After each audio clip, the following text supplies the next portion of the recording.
जय माता दी। कैसे हैं आप सब? मेरे YouTube चैनल पर आप सभी का स्वागत है।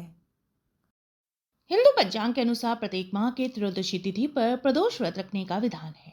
प्रदोष व्रत के दिन भगवान शंकर और माता पार्वती की विधि विधान से पूजा अर्चना की जाती है। मान्यता है कि इस दिन भगवान शिव और माता पार्वती की विधि पूर्वक पूजा करने से सभी मनोकामनाएं पूरी होती है। शनिवार के दिन पड़ने वाले प्रदोष व्रत को शनि प्रदोष व्रत के नाम से जाना जाता है। शनि प्रदोष व्रत के दिन व्रती को सुबह जल्दी उठकर स्नान आदि से निवृत्त हो जाना चाहिए। उसके बाद स्वच्छ वस्त्र धारण करें, भगवान शिव का ध्यान करते हुए व्रत का संकल्प ले। उसके पश्चात भगवान शिव की विधि पूर्वक पूजा करें। भगवान शिव को जल अर्पित करने के पश्चात सफेद चंदन, अक्षत, फूल, माला, बेलपत्र, धतूरा, शमी पत्र आदि अर्पित करें। दिन भर व्रत रखने के पश्चात शाम को प्रदोष काल में एक बार फिर से स्नान आदि से निवृत्त होने के पश्चात स्वच्छ वस्त्र धारण करें और भगवान शिव की विधि पूर्वक पूजन करें। साल 2023 में फाल्गुन शुक्ल शनि प्रदोष व्रत 4 मार्च 2023 दिन शनिवार को है।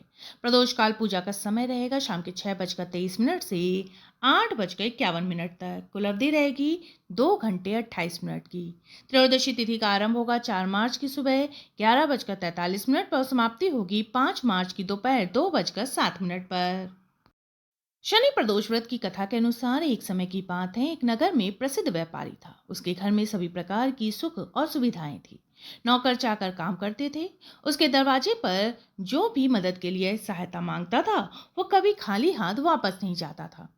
उसका परोपकारी स्वभाव उसकी लोकप्रियता का कारण था। हालांकि वो व्यापारी और उसकी पत्नी दुखी रहते थे क्योंकि उनकी कोई संतान नहीं थी। वे हर प्रकार के प्रयास कर लिए थे लेकिन उनको संतान नहीं हुई। इससे निराश होकर एक दिन व्यापारी और उसकी पत्नी तीर्थ यात्रा के लिए निकल पड़े। वे अभी नगर के बाहर ही गए थे, तभी रास्ते उनको एक विशाल पेड़ के नीचे एक तेजस्वी साधु ध्यान मग्न दिखाई दी। वे दोनों पति पत्नी वहां गए और उनके सामने हाथ जोड़कर उनके दर्शन एवं आशीष के लिए बैठ गए। कुछ समय बीतने के बाद साधु ध्यान अवस्था से बाहर आए तो देखा कि व्यापारी और उसकी पत्नी बैठे हुए हैं। साधु ने उन दोनों से कहा कि वो उसके दुख से परिचित है। तुम संतान न होने के कारण परेशान और चिंतित रहते हो। इसका एक ही उपाय है, तुम दोनों शनि प्रदोष व्रत विधि विधान से करो। तुम्हें शिव कृपा से संतान प्राप्त होगी। साधु ने व्रत विधि भी बताई। व्यापारी और उसकी पत्नी खुश होकर उस साधु को प्रणाम किया और तीर्थ यात्रा पर चले गए। लौट कर आने के बाद शनि प्रदोष व्रत के दिन विधि विधान से शिव पूजा की और व्रत के नियमों का पालन किया। व्रत के प्रभाव से उनके घर एक सुंदर बालक ने जन्म लिया। इस प्रकार शनि प्रदोष व्रत करने से उनका जीवन खुशियों से भर गया।